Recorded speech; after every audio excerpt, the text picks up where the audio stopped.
മുല്ലപ്പെരിയാർ അണക്കെട്ട് ഉന്നതാധികാര സമിതി ഇന്ന് സന്ദർശിക്കും. പുതിയ ചെയർമാൻ ചാർജ് എടുത്തതിനു ശേഷമുള്ള ആദ്യത്തെ സന്ദർശനമാണ് ഇന്നത്തേത്. കുമളിയിലെ ഓഫീസിൽ ചേരുന്ന യോഗത്തിൽ തമിഴ്നാടിന്റെ നടപടികൾ ശക്തമായ പ്രതിഷേധമാകും കേരളം രേഖപ്പെടുത്തുക.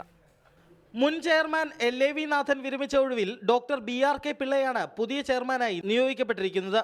ചെയർമാന് പുറമെ കേരളത്തിന്റെയും തമിഴ്നാടിന്റെയും ഓരോ പ്രതിനിധികളാണ് മേൽനോട്ട സമിതിയിൽ ഉള്ളത്.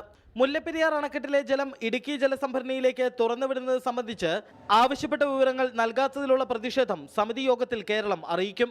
അണക്കെട്ടിലെ അറ്റകുറ്റപ്പണി ഉൾപ്പെടെ വിവിധ ജോലികൾ തങ്ങളെ അറിയിക്കുന്നുണ്ടെന്ന് ഉറപ്പാക്കണമെന്ന ആവശ്യവും കേരളം ഉന്നയിക്കുന്നുണ്ട്. 6 മാസത്തെ ഇടവേളയ്ക്ക് ശേഷമാണ് സമിതി സന്ദർശനം. ജലനിരപ്പ് 139.02 അടിയായിരുന്ന നവംബർ 30-നായിരുന്നു സമിതിയുടെ അവസാന സന്ദർശനം.